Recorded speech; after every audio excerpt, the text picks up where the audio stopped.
Well, hello, everyone. We hope that you are well. My name is Phil Thompson, and welcome to the Church Solutions Podcast. And my name is Steve Lacy, and I And am well. you are well. That's good. Well, you were under the weather, what, 6 weeks ago, or has it been 4 weeks ago? And now you're doing okay. Yeah, it's been 4 weeks. Yeah, But you're and recovering well, right? I am recovering well, gallbladder surgery. Yeah. So it was running through our church. Did I tell you about that? No, you didn't. It was. People I'm caught it? leaving. I'm leaving my follow-up checkup with my surgeon, and our pastor is in the lobby with his wife, and I'm like, "What are you doing here?" He's like, "Gotta have gallbladder surgery." So he had no symptoms either. So he was in for some other checkup, and then returned to my life group, the following Wednesday night, and one of the ladies in our group is out for gallbladder surgery, and then there were two other people that had it. It was like going around. Didn't know it was contagious. I didn't either. So is that Jeff you're talking about? Jeff? Yeah. Really? So if he didn't have symptoms, how did he know he needed surgery? He had his dad had a heart defect, and Jeff was, I guess, at risk for it, inherited it or something. Okay. And so he was in for a checkup, a sonogram around his heart, and they go, "Oh, I'm seeing some other stuff here." And so he had no symptoms or, was no discomfort, but they said, you got gallstones, you need gallbladder surgery. Wow, that's interesting. I need to stay away from you, I guess. Huh? I know. Everyone around me came down with it. So if you're listening to this podcast, beware. Yeah, beware. Make sure you use some rubbing alcohol or something on your earbuds or something. I don't know. Yeah. All right, so what are we talking about today? Well, it's right now, the time we're recording this, it's October. So I think it's as good enough time as any to talk about Christmas. Yeah, that's what we want to do. We want to start seeing those Christmas decorations. Well, what we are going to talk about today is streaming your Christmas services. And I mean, if you're involved in your church and you're listening to this podcast because you're in some type of leadership or key volunteer role, you probably ought to be thinking about Christmas now, and because of whatever you're going to do with different services and things, and you're trying to put together. I mean, I just met with my team last week to talk about what we're going to do for Christmas and all that, and it gets upon you sooner than you think. And one of the things a lot of people don't consider is, you could be streaming your Christmas services. And at least with our company, it doesn't take much to do that. We can get you up and streaming really in a very, very short period of time. Right. So I thought I would talk about the pros of streaming for your Christmas. Yeah. So side tangent here. What day of the week is Christmas this year? Do you know? It's Wednesday. It's the Christmas Eve is the 24th. And so when I'm talking about Christmas, it's still the 24th? It's still the 24th. They haven't changed it, but give them time. Christmas is the 24th, which is a Tuesday. And and then Christmas is the 25th, unless you're in some other country. I don't know. Is there another country that celebrates Christmas? I know they celebrated Thanksgiving up in Canada yesterday. Oh, okay. Probably not our Thanksgiving, though. No, Canada. It's Canadian Thanksgiving. It's a little different. Yes. Yeah. So Christmas Eve would be a Tuesday evening. Okay. And again, I bring that up just simply because a lot of services, people will do their services Christmas Eve, and they won't do Christmas. So when I say stream your Christmas services, just to make this clear, I'm talking about, Christmas Eve or maybe a special event. It was a few years ago that we introduced the simulated live, right? Because one of the things we were pushing was Christmas was like right after, was like a Monday or something. Mm-hmm. Yeah. After the after the Sunday service, and so we were thinking, let's do simulated live for Christmas and give the staff some time off. But middle of the week, less of a reason. Huh? Well, yeah, and it seems like there was a Christmas that was on a Sunday, because we didn't do my church. It was last year. We ended up doing a kind of a simulated live ourselves, and that was last year. So was Christmas on a Sunday last year? I'm trying to figure that out. Not if it's on a Wednesday this year. Yeah, it wouldn't make sense, would it? That would be a big jump. All I right. don't know Well, what we did, but let's. anyhow, simulated live is an option, which we could certainly talk about later. Okay. Well, yeah, it's the ability to, for those that aren't sure what we're talking about, it's the ability to broadcast a service as though it was live, but it's pre-recorded. What are you guys So, talking about? Yeah. All right. So look, uh, let's talk a little bit about streaming your services, and it's time to really think about that. Obviously, you're thinking about other things going on with Christmas, but one thing that many people may not have thought about is you can engage people that are not in your church with your Christmas services, with your Christmas Eve service or whatever it might be. You can engage them through streaming video. right. So And, there's back to the, what are they called? They have names, right? The people that attend twice a year, Easter and Christmas. what did I call them? I came up with something that I stole from somebody. I thought there It was a was clever name. Creasters. Creasters. Yeah, Creasters. So if somebody's going to come to a service or want to even think about going to a service, it's going to be Christmas. And so if you're, if you offer the streaming, you're going to, it's another option for those that may, for those wannabe Creasters, they could, they could attend online. Yeah, absolutely. You could watch, and again, it's just a good opportunity. So let's talk about why this is so important. So first of all, we all know it's the most wonderful time of the year. You like me to keep singing? Yeah. But it's also the busiest time of the year, right? And so people, I mean, they're busy, and it's starting now. We're getting busy now. It's October, and it just goes downhill from there with Thanksgiving coming on and all that. So people are busy, and most of them think, I don't have time to attend a holiday service. So, but they could listen, they could watch, they could see something live, or as you said earlier, it could be an archive that could be saved, and they could get a good idea of what your services are like. Now, Christmas might be a little different, but I would assume your main people are still going to be involved, right? I mean, your pastor's probably going to be speaking. Mm-hmm. Your music people are probably going to be pretty much the same music people. And you may have some special things going on, but it would give people a good feel. And again, we're talking about an open opportunity here, an open door, so to speak, a chance where you could maybe grab somebody's attention because you can stream something, you can get it out there in social media, put it on your Facebook page, you can promote it on your website. You can do a lot of things that would attract people to watch this live service. Exactly. Or archive. All right. You could do an archive, or you could do simulated live, but we'll get into that later. Yeah. All right. All right. So what are we doing? We're moving on here. So reasons why you should consider streaming video for Christmas. Again, I found this true in my own spiritual walk many, many, many, many, many years ago, that during the Christmas season, I started to think about God. I started to think a little more about it. I was raised in a Unitarian home, Unitarian church, and it didn't really fill the void in my heart over the whole thing. And I remember when the Christmas season was coming on, there was all this talk about Jesus and God and this kind of magical time of the year. And so I think it's true for many people when you get into this Christmas season. Many who are maybe have thought about a church, maybe getting their family in a church, this really kind of spikes a little bit. It perks their interest in like, oh, it's Christmas. Maybe we should consider going to a church. Right. Yeah.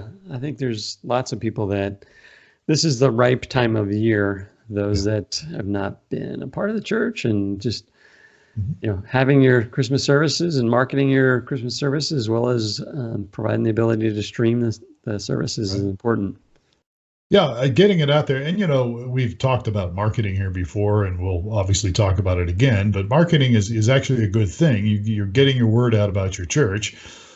People were marketing Jesus years ago. His disciples and people that followed him went back to their homes and said, you got to go see this guy. This guy is amazing. He told me everything about my life. And so it's okay to say, hey, you know what? Get the word out about your church, what you're doing. And streaming should be a part of that because, again, you're raising attention. and people are going to look on your website. They're going to look at some things, and if they see that you're going to stream your services, or you maybe already have something in archives on video, it's a great opportunity again to open a door to people that maybe have been thinking about this for a while, but have put it off. But now it's Christmas time. Hey, let's go to church. I was listening to actually a video this morning of another pastor that was talking about streaming. He was talking about streaming, and he was talking about how 10 years ago you needed a website. It's like now you definitely need a website, but 10 years ago, everyone needed a website, so everyone was scrambling to make sure that the church had a good website. And he says now everyone needs to be streaming. He said, the video is such an appealing thing for everyone, including the younger crowd. Mm-hmm. So if you're not providing a video venue for your church, then you're missing out, kind of like he was comparing it to not having a website a decade ago. Well, I think, and again, it's not hard to do anymore. It's really not that hard to do. We get into that on our, full disclosure, in case you just happen to come upon this podcast, we do streaming. We do mobile apps. We do other things, church websites and content. But the real reason we do what we do is we have a heart for churches. And so we've tried to make it as easy as possible for people to stream. It's not going to, your church can do it. It's not going to cost an arm and a leg. It's easy to set up, and it's something that, as you were saying, people are doing. And I just want to address this, because I know if you're not doing streaming video, a lot of times you'll hear the things like, well, if you stream, people are going to stay home. And I think that that's not accurate. In fact, we've seen numbers over the years that people actually will show up to your church after watching streaming video. In fact, there was a post on Facebook just today, and it was on the church streaming page, I think, that's on Facebook, and there were several people that are tech people. You're talking about the Facebook group around the Facebook group, streaming. The Facebook group, yeah. And there were several of the tech guys that jumped in and said, our church has been streaming for years, and we have grown because of streaming video. So I this idea that people are going to stay home in their pajamas, I'm sure there's going to be some that do that, but overall, when people get an idea of what you're doing, if they like what you're doing, if they like your style, if they like, if you have a message that really speaks to their heart, they're going to show up. It's like one of our pastors that streams with us, can't remember his name right now, but he talked about how, you can watch the football game on TV, you can watch the basketball game on TV, but if you really want the experience, you go to the stadium, you go to the arena, and you experience the whole thing, and that's why people do come to church, because they come for the experience. Right. And look, if people look at you and look at your church and you're streaming and they don't like it, well, that's okay. It may not be for them. There's different churches for different people.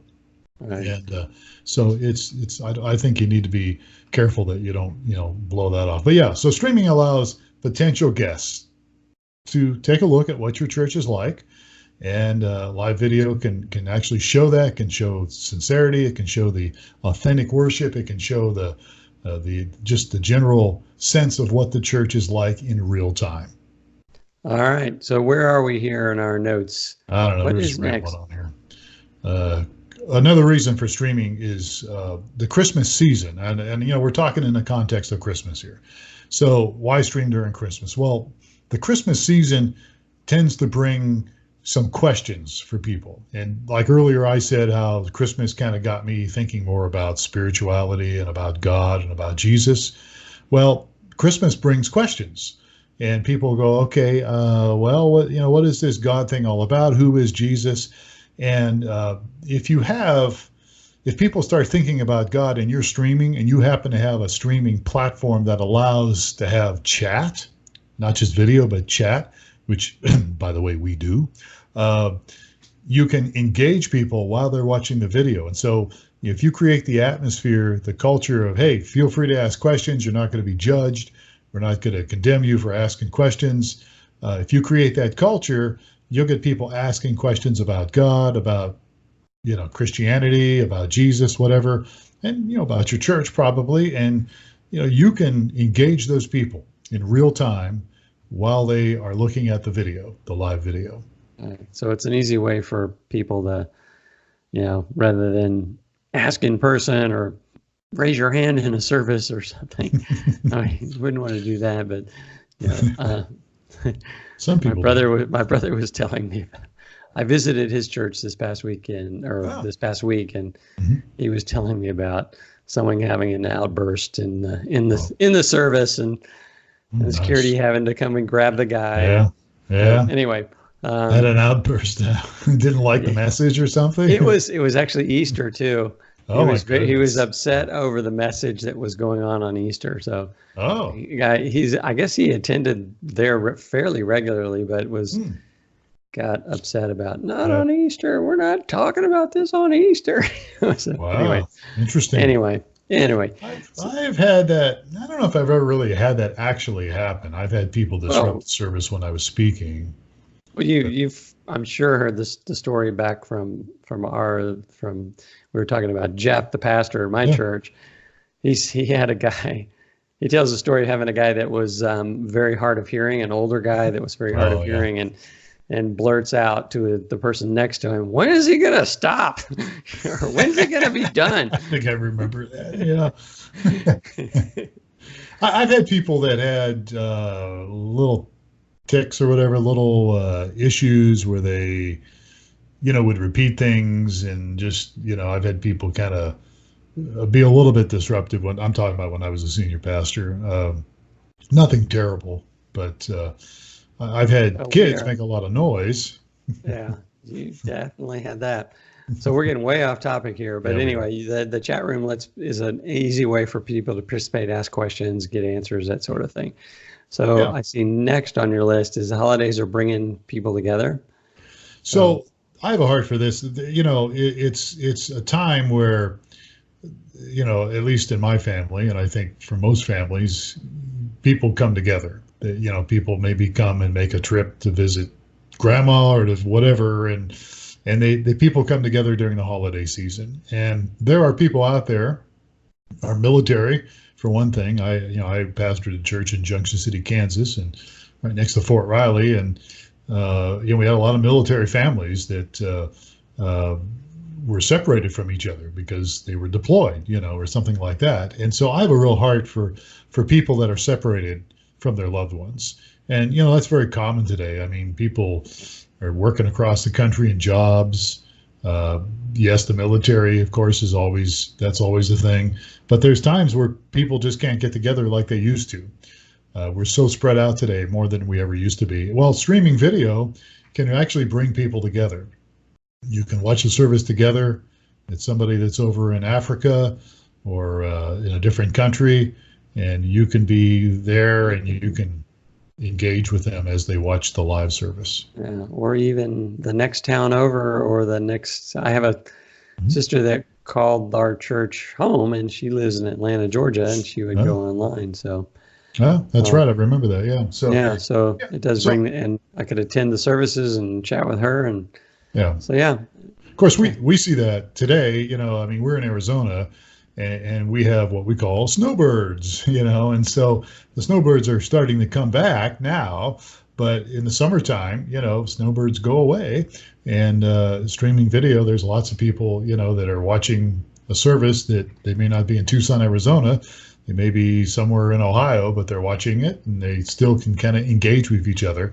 But again, getting back to the holidays, this is a great opportunity. So when you present streaming video to people, it brings people together. It has that potential to do that. And so you're streaming a Christmas Eve service or a Christmas service, families can tune in, they can participate together at the same time, and it's a small thing, but it can bring them closer together. All right. And last on your notes list here is holidays can be difficult. Yeah, they really can be. There's a real struggle for many people today with mental issues. It can be mild depression. It can be severe depression. It can be anxiety. I've struggled with some of that over the years, and the holiday season can be a very difficult time of the year for a lot of people. And these people that might be in your area might want to attend a Christmas service, but maybe they're alone, they don't want to come, or perhaps they're sick, they don't feel good, they've got a health issue, maybe they're, they've got a disability, so they can't get out of the house for some reason. Your streaming service for the Christmas season, it gives us the ability, it gives you the ability as a pastor, as a people involved in your church, to bring in these people that maybe they can't come physically to the church, but they can watch it on their computer. They can watch it on Roku. They can watch it on their mobile device. And it brings people together, especially those who are maybe having a very difficult time during the holiday season. Yeah, exactly. Yeah. So another avenue. Lots of people to reach out there. It really is. It's a great opportunity. It's a great tool. We live in a time now that it's such a wonderful tool to be able to do that. And so it makes streaming video is easier than ever to do that. And shameless plug, we at streamingchurch.tv would be happy to help your church. We have a 30-day free trial, and whatever we can do to help you guys, even if you don't go with us, we would be pleased to be able to at least help you guys reach more people. That's kind of where it's at. All right. Well, sounds good. Well, all right, we are done. I'd love to get some feedback on this from people. Maybe you agree, maybe you disagree, maybe you have something to add to this list on why the holidays are a good time to be streaming. You can send us your input. Just send it in an email, support@streamingchurch.tv. We'd love to hear from you, and we'd love to get your take on what we talked about today. And you know what? Subscribe to our podcast. Our podcast is called the Church Solutions Podcast. And you can find it as, what is it you say, Steve? Anywhere fine quality podcasts are available? Yes. Anywhere podcasts are available, yes. All right, yeah. Different places now. They're all over the place, not just iTunes. In fact, doesn't iTunes have something different going on? iTunes went away. Yeah, they went away, right? Yeah, Apple's splitting their stuff up into Apple Music, Apple Podcast, and Apple TV. So it's called Apple Podcast now? Is that what it's called? Yes. Yeah, so you can find us on Apple Podcast. Yeah. Right, Church Solutions Podcast. So yeah, and there's other places too. Just Google us, Church Solutions Podcast. I think you'll find us somewhere on there. And of course, you can always go to our website, streamingchurch.tv. That's streamingchurch.tv. And we have our podcast. We even have video. This will be on YouTube. And we have video on our website of what we're doing here, and we have the audio. So you can't, subscribe and don't miss a show. Right. All right. Sounds great. All right. Good enough. All right. So he is Steve Lacy. I am Phil Thompson. Thank you so much for your time today. We sure appreciate you listening to the Church Solutions Podcast, and we will catch you again next time. Take care.